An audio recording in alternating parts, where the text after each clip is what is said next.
a democracy in normal times, we should try very hard to keep politics and morality separate.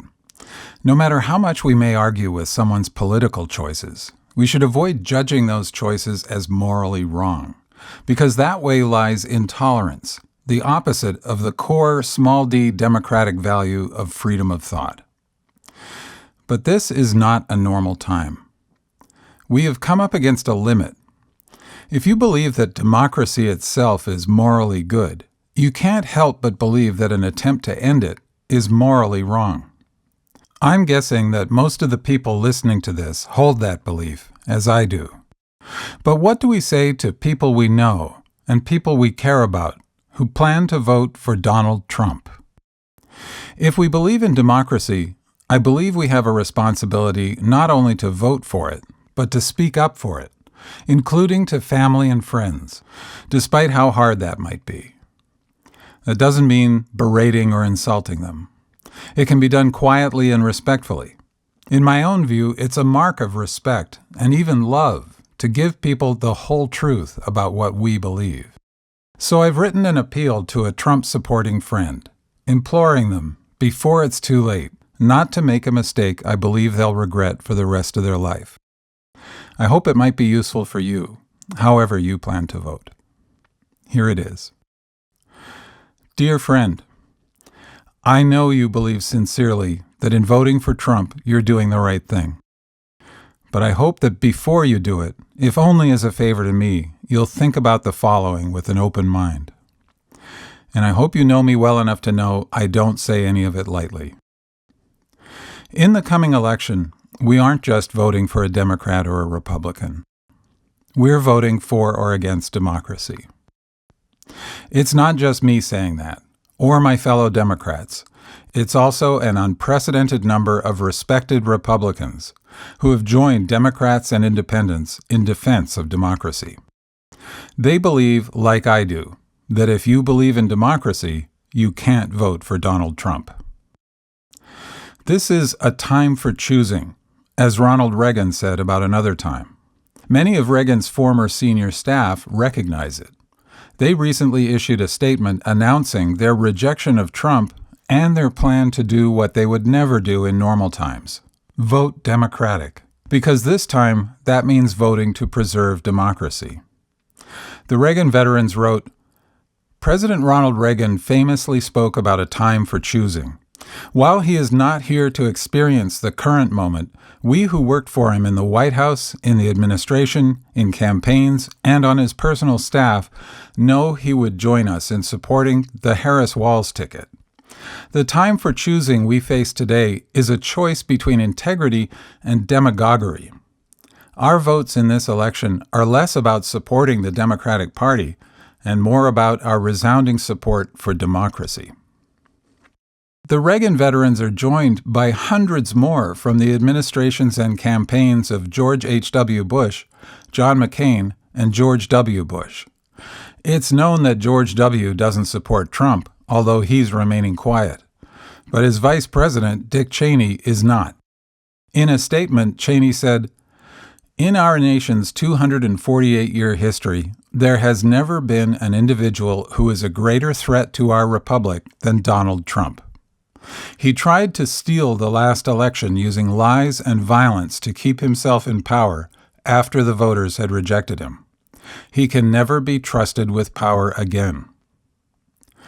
More than 700 former senior national security officials agree, people whose core responsibility and heavy burden was protecting the nation from all threats, foreign and domestic.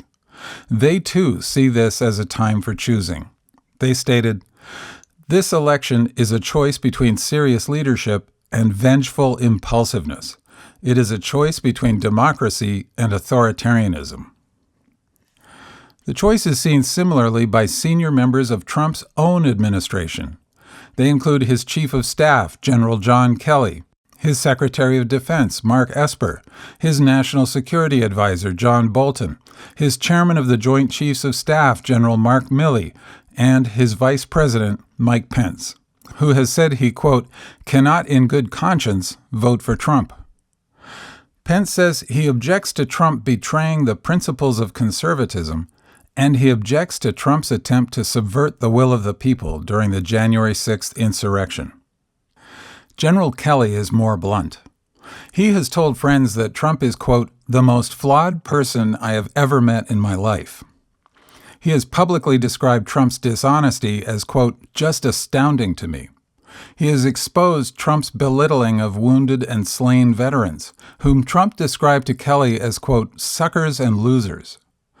Kelly says Trump was bewildered by their willingness to sacrifice, asking, quote, what's in it for them? Kelly sums up Trump as, quote, a person who admires autocrats and murderous dictators, a person that has nothing but contempt for our democratic institutions, our Constitution, and the rule of law. This is not normal. It never happens that so many national security officials and so many leaders in a former president's own party repudiate him and warn the rest of the nation against him. But this is not a normal time. None of the principled Republicans I've mentioned agrees with all, or in many cases any, of Kamala Harris's policies. But all agree that the choice to defend democracy must outweigh all others. As the very conservative Republican former Representative Liz Cheney says, the nation can survive what she thinks of as bad policy. But, quote, we can't survive a president who is willing to torch the Constitution. If, despite all these warnings and despite the evidence of your own eyes and ears these past many years, you still plan to vote for Trump, why? I can't believe that you believe what Trump says. You know about, or can if you choose to, his fraudulent business career. You know about his sham university and his sham charities, including sham fundraising for veterans. You know that he launched his career in politics with the racist birther lie and has told tens of thousands of lies since, the most serious of which is the big lie that's central to his continuing attack on democracy. And surely you don't believe his transparently opportunistic or deluded enablers in politics and media, so many of whom were so recently among his fiercest critics, including his vice presidential pick, who has called Trump, quote, an idiot, reprehensible, and, quote, cultural heroin, and wondered whether Trump is just, quote, a cynical asshole or America's Hitler. For any educated person, the truth is easy to find, easier than ever before in history. And the truth is, as Trump himself has said, he wants to make the military, the judiciary, the bureaucracy, and the media loyal only to him. He wants to punish those who are not loyal to him. He has repeatedly argued for the imprisonment or execution of such people. He wants to make America like his friend Viktor Orban's Hungary, a sham democracy run by an autocrat. Just talk? We've already seen him try to overthrow an election, an act which, if it had succeeded, would have made our democracy meaningless. We've seen him organize the insurrection and then watch it on TV, refusing to intervene for 3 hours, refusing to intervene in the attempted assassination of his own vice president, an attempt he incited. And he refuses to commit to accepting the results of the next election, unless, of course, he wins. So, if you do still plan to vote for Trump, what, as Trump might ask, is in it for you? Whatever it is, I hope that before it's too late, you face the fact that you're choosing it over democracy. I know the choice may not look that way to you now, and you're far from alone. There are so many Trump supporters. How could they all be wrong? That's the way it always looks, like it did before the Civil War and before World War II. Figures like Trump can be very popular until suddenly they aren't, and supporting them can look right until it becomes inescapably clear that it wasn't. But everyone has to live with the choice they made. In this, we're all wrestling with human nature. Yes, I'm saying I think you're about to do a bad thing. But that doesn't make you any worse than the rest of us. It makes you human. All people do bad things. And because we can't bear to think of ourselves as bad people, we instinctively invent convincing stories that explain why what we're doing is actually right. Except that bothersome voice inside knows it isn't, and that voice doesn't go away. Liz Cheney has tried repeatedly to warn her Republican peers about this. She herself supported Trump up to the point when he tried to sabotage the election. These were her words to those who stuck with him even after that. I say this to my Republican colleagues who are defending the indefensible. There will come a day when Donald Trump is gone, but your dishonor will remain.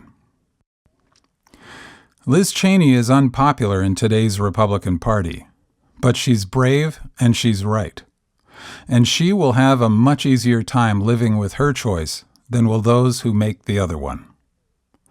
Everything is riding on how each of us makes the choice, for the country and for ourselves. Please, think hard before you make it. Thanks for listening. You can find a transcript of this letter with links at dastardlycleverness.com.